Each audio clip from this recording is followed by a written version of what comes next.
Ratusan hewan ternak jenis kerbau di Kecamatan Kuala Bate dan Babarot, Kabupaten Aceh Barat Daya, dikabarkan terpapar penyakit Septicemia epizootica atau penyakit ngorok. Dari ratusan yang terpapar, jumlah hewan ternak yang mati mendadak mencapai 23 ekor. Untuk info selengkapnya akan disampaikan oleh rekan jurnalis Rambi News, Rahmat Saputra, yang kini sudah terhubung bersama kami. Halo Rahmat.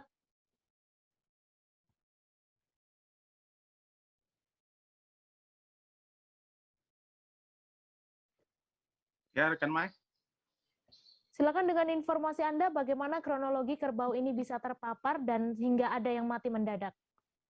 Jadi dapat kami laporkan bahwa beberapa hari lalu sampai saat ini ada ratusan hewan ternak jenis kerbau yang terpapar penyakit SE atau penyakit ngorok seperti itu.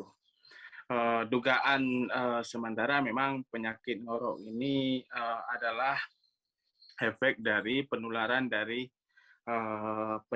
dari kabupaten tetangga, di mana hewan ternak jenis kerbau ini terpapar adalah kebanyakan dari sungai, mencicipi sungai daerah perbatasan Abia dengan Nagan Raya.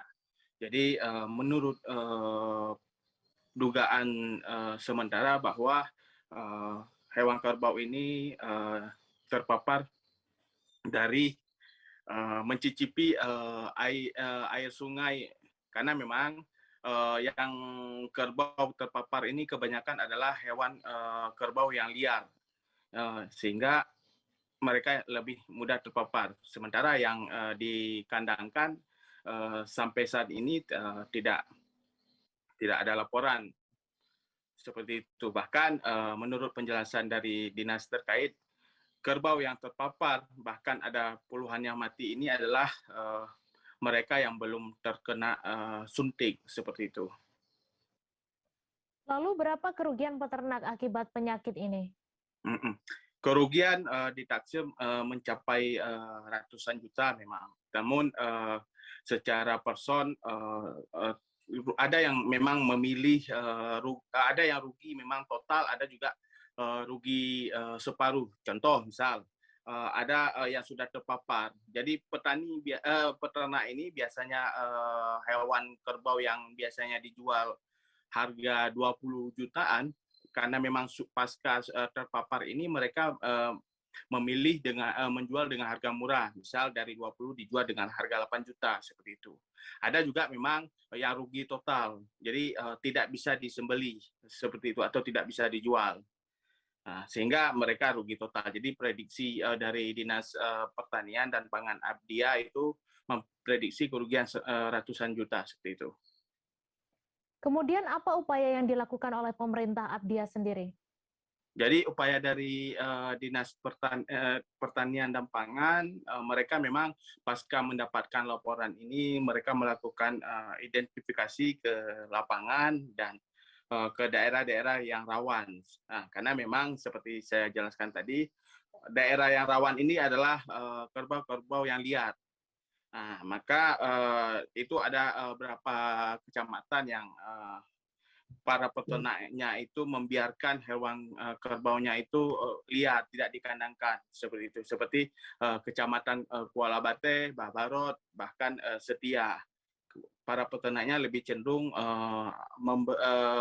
ternaknya di liar. Makanya saat ini dinas terkait melakukan identifikasi, bahkan untuk mengantisipasi terjadinya penularan kepada hewan yang lain, ratusan kerbau sudah dilakukan suntik vaksin seperti itu.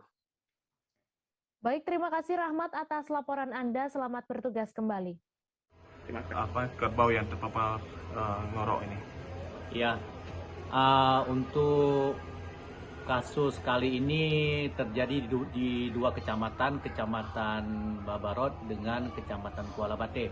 Yang paling banyak di Kecamatan Kuala Bate. Yang di Kecamatan Kuala Bate ini merupakan kerbau yang dilepas liarkan di daerah pesisir, yang dimana daerah pesisir ini merupakan juga wilayah aliran sungai besar, Sungai Babarot dan Sungai Semayam. Ketika di wilayah Gayo Luhur dan sebagainya terserang, kemungkinan kita juga akan terserang. Jadi semua ternak yang dalam kawanan yang terkena SE ini penyakit ngorok ini kita tangani. Petugas sudah beberapa hari lalu berada di lapangan. Mereka sudah melakukan pengobatan yang menampakkan gejala sakit dan melakukan vaksin ulang. Ini sudah ratusan ternak yang sudah divaksin ulang dan dilakukan pengobatan.